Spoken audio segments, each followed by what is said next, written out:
My name is Pauline, and I'm a 28-year-old working professional. I returned to the US about a year ago after spending some time abroad due to college. Now I'm working at a trading company where I get to use my language skills every day. I'm fully committed to both my work and my hobbies, and I feel like I'm living life to the fullest. Today's the happiest day of my life because it's my wedding day. I'm marrying John, who is 3 years older than me. Actually, he's also a friend to my brother Danny. John started his own company right after graduating college and became very successful. Danny is the vice president of that company. They were best friends from their school days and now they're incredible business partners, always praising each other's strengths. We met through Danny, became friends immediately, and started dating soon after. My parents were excited about the marriage. John had a tough childhood. He lost his parents when he was young and was exchanged between relatives. Because of that, he values relationships deeply, which is something I really admire about him. John, you can think of us as your real parents from now on. That's right. Even if Pauline and Danny aren't around, you can always come visit us. Thank you so much. My parents loved John. I was feeling so happy, but then one of the staff members at the venue approached us, and suddenly it felt like a storm cloud had come over the day. Groom, bride, there's a bit of a problem. What? What happened? The staff member looked worried. Well, it seems none of the guests from bride's side have arrived, except for her family members. What? We sent out invitations and everyone responded yes. I rushed to the reception hall and saw that, except for my parents and relatives, there was really no one else from my side. Why is this happening? Just then, my phone rang. The number displayed was unknown. Who could this be? I was hesitant about answering a number I didn't recognize, but I thought it might be an emergency call about the situation, so I picked up. Hello? Hey, Pauline? Wait, Stacy? What the heck? How do you even have my number? Oh, I just came up with some excuses and got it from a friend of yours. Stacy's an old associate of mine from preschool. We went to the same elementary, middle, and high school. This girl, let me tell you, she's got the looks but the worst personality. She used to call me ugly and despise me just because I was better at academics and sports. She seemed to see me as some kind of rival. I, of course, never considered her my competitor, but we lived close by, went to the same schools, and took the same route, so there was no avoiding her. Her parents were just as rude and never bothered to greet mine, so our families didn't get along either. Why would Stacy be calling me now, of all times? Just to let you know, I didn't invite Stacy to the wedding. I've never thought of her as a friend. When I murmured Stacy's name, John noticed and his face turned gloomy. Stacy is that person, right? Yeah, that's her. John's expression immediately turned sour, which was no surprise. You see, there was a time when John and I were together and we happened to run into Stacy. Stacy fell in love with John at first sight and forcefully pursued him. Despite trying hard for a while when John didn't return the favor, I heard from someone that she started dating someone else. For John, those unpleasant memories probably came rushing back. I suddenly felt a bad feeling developing over me. Hey, what's up? Today's your wedding day, right? That's why you were sad about your guests not showing up. My bad feeling was starting to become a certainty. By the way, I'm at your wedding. You know, it's actually my wedding day too. I guess it was just a coincidence that our ceremonies were on the same day. I made sure to give you a special ceremony with just the two of you. Surprise? What? I went around telling everyone that Pauline's wedding was canceled. I said the wedding was canceled because of Pauline's cheating. No one would have reached out to you if they thought you were such a disgrace.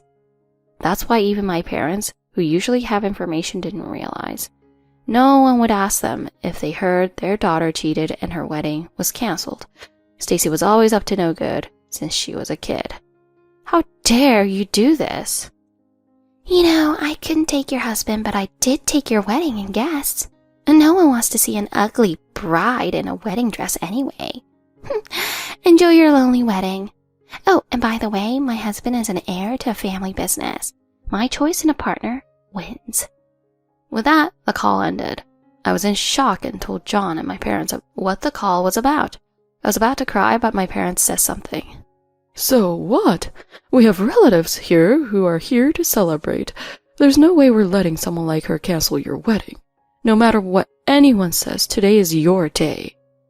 That's right. You two are not the type to be discouraged by this. Let's enjoy the day with the people who love you. Pauline, let's have a party with our close friends some other time. Today is a day just for you and me. Yeah, they're right. With my parents and John's kindness and courage, I regained my calmness. It's unforgivable for her to ruin our wedding. Yeah, I know. Let's find out which heir Stacy married. Depending on the situation, we can take direct action. My parents comforted me, while John and Danny were furious. We still had a great wedding surrounded by people who truly cared. Right after the ceremony, John and Danny got their employees to investigate Stacy's new husband. What they found out was pretty interesting. Few days after the wedding, we held a party at the same venue with our friends invited. When our friends found out that the reason for our canceled wedding was Stacy, they were very apologetic. They regretted believing her words.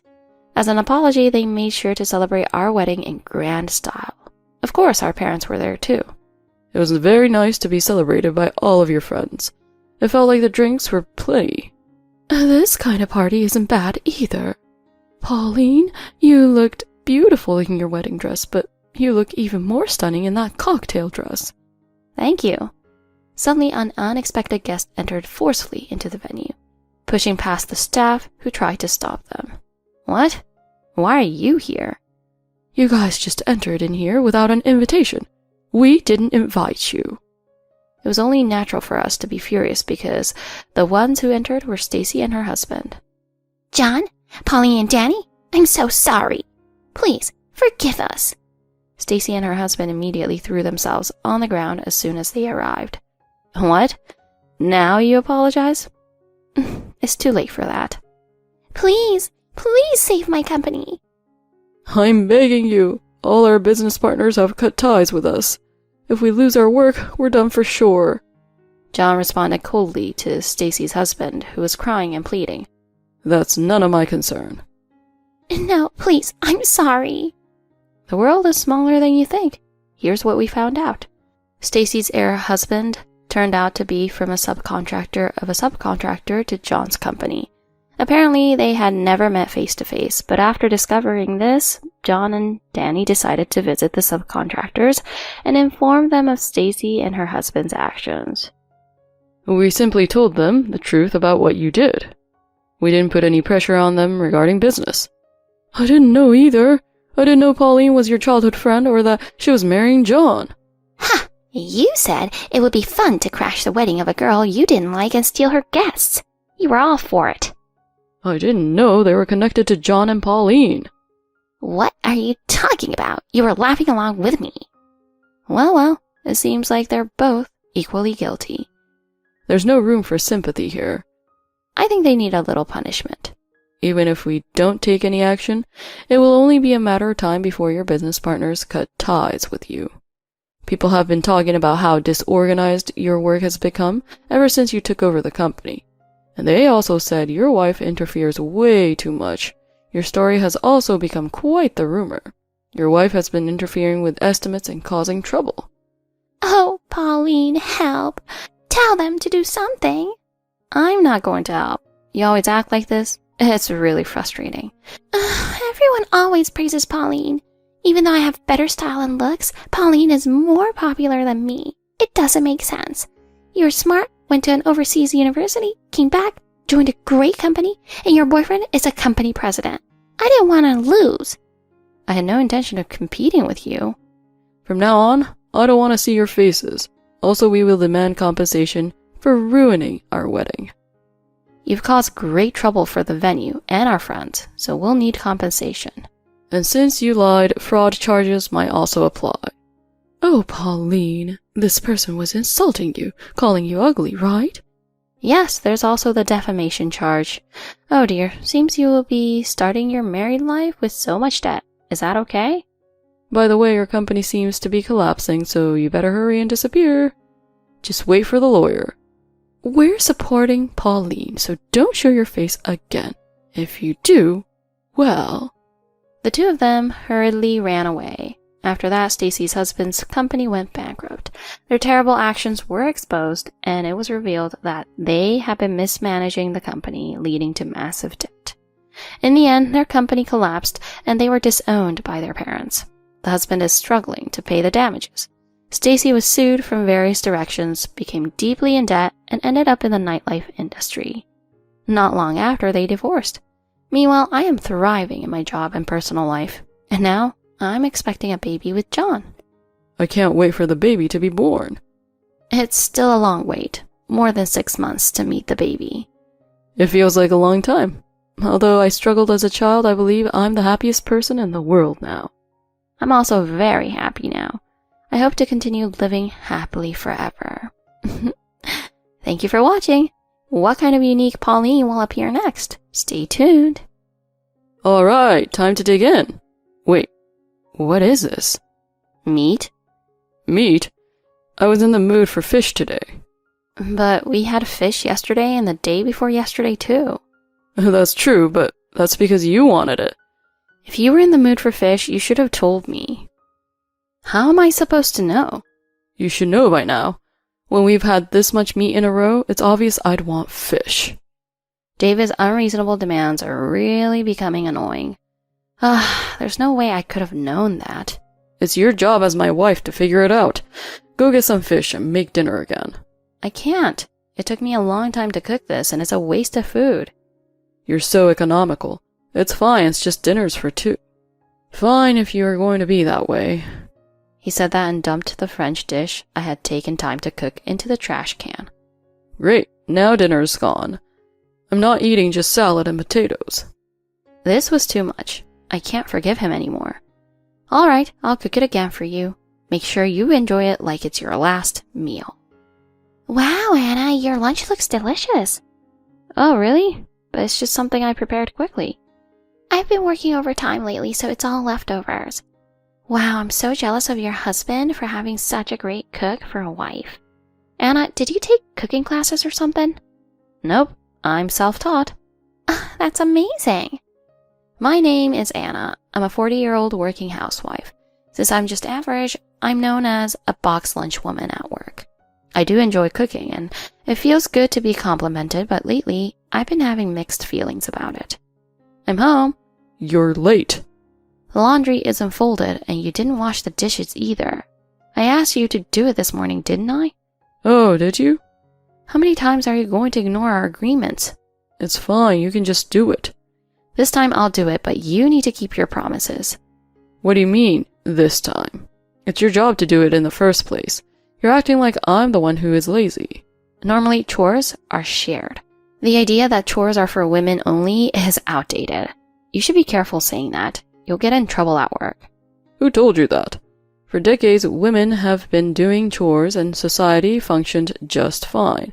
You're trying to change that is like making a hip-hop artist sing country music.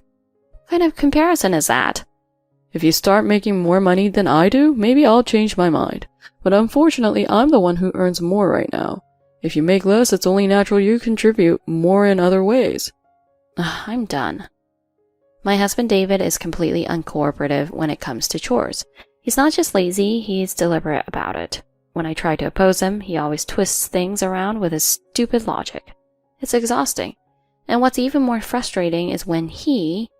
What's this? What do you mean? You said you wanted steamed dumplings tonight. And what is this? It's steamed dumpling. This boring dish isn't appetizing at all. You know, half the enjoyment of food is how it looks. I've told you this before. I'm sorry. Make it again right now, or add some side dishes that look more appealing. Is it okay to be cold? I don't care if it gets cold, just hurry up. And this is all meat, right? Make something healthy with vegetables too.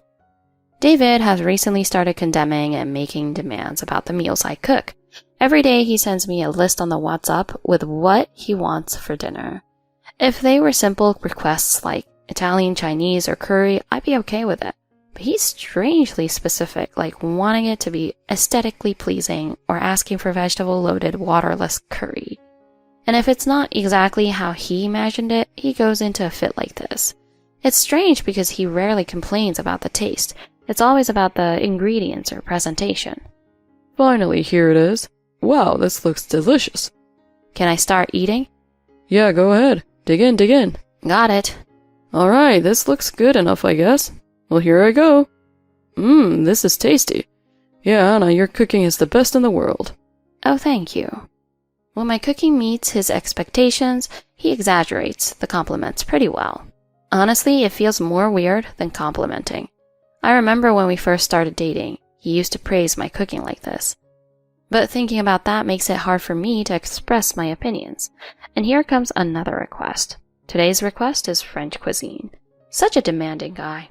Cooking French food at home sounds like a trouble. Luckily, I had the day off, so I had plenty of time. I guess it's good to try something different once in a while.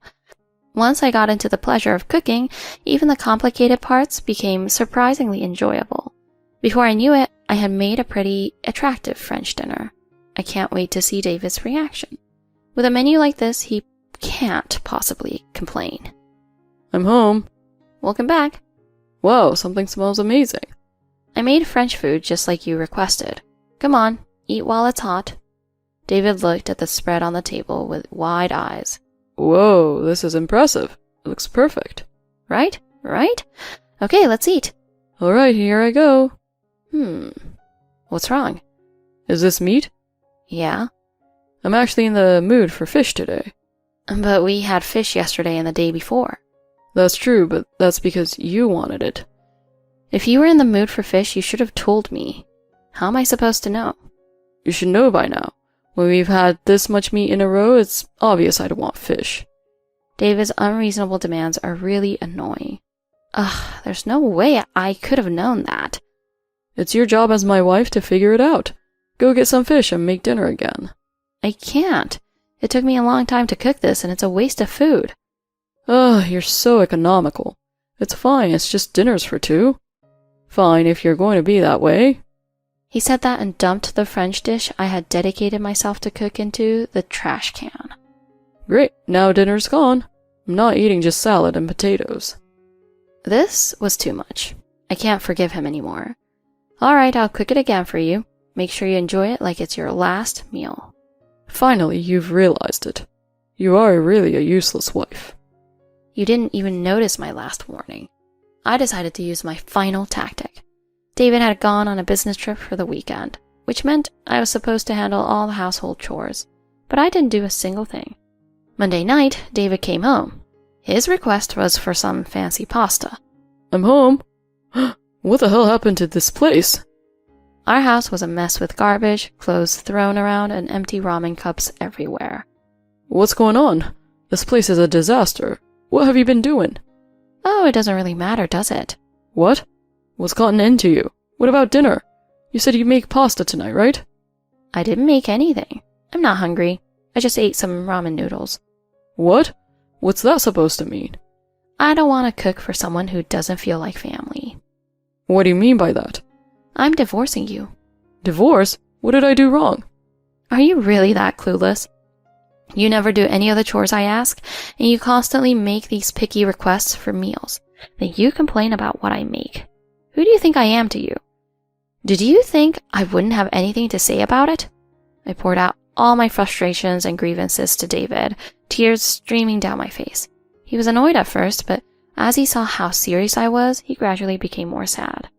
I'm sorry, Anna. It's all my fault. I didn't consider your feelings at all and just poured all the housework on you. I promise I'll change. I'll help out more and I won't complain about your cooking anymore. David was practically crying, rubbing his forehead against the floor. It seemed my tactic had worked better than expected. All right, lift your head. As long as you understand. Oh, Anna, I realize now that I can't live without you. Since then, David's attitude finally started to change. Hey, I'm home. Welcome back. I'm thinking maybe something Asian for dinner tonight. I took out the trash. Did you take out the trash? Yes, I did. And the laundry? I folded it and put it away in the drawers. All right, I'll make dinner for you. From that day on, we set a rule between us. I'd only take David's dinner requests if he took care of the trash and laundry first. At first, David stuck to the rule pretty well, but then, a few months later. I'm back. Oh, hey David. Did you fold the laundry? No, not yet. Okay, then there's no dinner. Find something to eat on your own. Alright. I'm back. Hey, didn't I ask you to fold the laundry?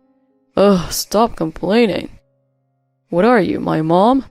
No dinner for you then. Are you serious? You get it now? Yeah.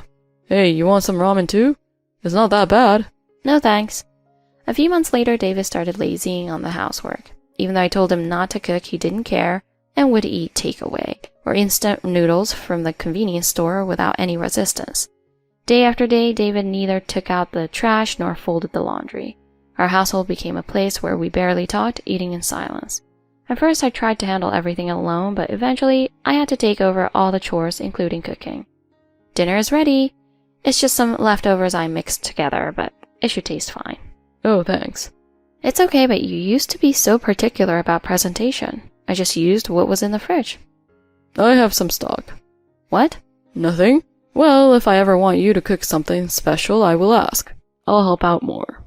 Even though the complaints about the cooking stopped, the arrangement between us became quite one-sided, with me handling all the chores.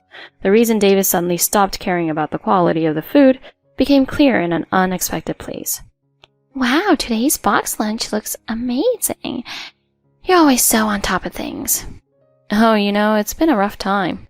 I'm actually trying to get better at cooking just like you. Really? Are you taking cooking classes or something? No, I prefer to relax on my days off. I just don't have the time. So do you look for recipes online? Not really. I don't have the energy to cook after work. Well, I follow some cooking accounts on social media for inspiration. Does that help with cooking? Sort of. But I did get a DM from someone for asking a date on one of those accounts. He even sent a selfie. Really? What did he say? He was saying how he is a house husband, loving his wife and cooking, but it turns out he is actually a pretty hostile guy. It's scary how some men act. That's awful, but the food he posts looks amazing. Yeah, look at this. Doesn't it look delicious? Oh, wow. That does look good. Huh? What's wrong? You seem shocked. The moment I saw that account, I was shocked. I renewed my vow for revenge against David. I'm home. I'm starving. I really want to try some of your amazing cooking for once. Oh, sorry. I forgot I needed to do the chores. Is there anything I can do? No, you don't need to worry about the chores anymore. I won't cook for you ever again. What do you mean? I'm serious this time. I'm leaving. Here's a divorce paper. Sign it and send it to my parents. What are you talking about, Anna? Did I do something wrong? If so, I'm sorry. David thought that if he apologized like before, everything would be fine. But I was serious this time. I was ready to go to court if needed. But I'm trying to help with the chores. Just cook as I ask. You're going to be lazy again once you have some stock. Huh? David's face turned pale as he realized what was going on. It's not every day you get to follow an amazing home cooking lady with 50,000 followers. Where did you get that information? From the account where you were sending DM pickup lines. It's ironic how you're supposed to be a devoted house husband, but are so active on social media. That's quite the opposite. But you've got bad luck too. I can't believe he was seducing my coworker. David had been pretending to be a home cooking expert on social media, posting pictures of food he didn't make, and building a decent following as an influencer. He was using his social media status to seduce women through DMs. If it weren't for my coworker becoming a victim, I wouldn't have discovered this. Hey, what's the deal? I endured all your harsh words while cooking for you, just to satisfy your self-importance. Shut up, just be quiet. What does it matter? Isn't it a wife's job to support her husband's hobbies? If you can't understand that, then let's get a divorce. Oh, really? Well then, the life of your cooking-obsessed house husband persona is over. Fine by me. Unlike you, I'm popular. I'll just find another cooking expert to start a relationship with. Wow, the confidence of a man in his 40s is impressive. And then I delivered the final blow. The fact that he was seducing young women while pretending to be a devoted house husband. One of the women he seduced posted pictures on social media, and it caught the attention of the online community. It's causing quite a commotion. Look, your phone notifications are going crazy. Oh, there are so many comments. It's so humiliating. They're calling me a traitor and saying they feel sick. And I'm sure you're not even cooking anymore. Congrats on becoming popular. This is solid proof of your cheating. Thanks for leaving such clear evidence. With the evidence in hand, I got David to sign the divorce papers and the divorce was finalized. Afterward, David's illegal side jobs and violating company rules by accepting money as an influencer were exposed, and he was fired and he lost everything. He became afraid of being in the spotlight and is now working in a remote food processing plant. Meanwhile, without David, I finally rediscovered the true joy of cooking, and I'm considering opening my own cooking class someday.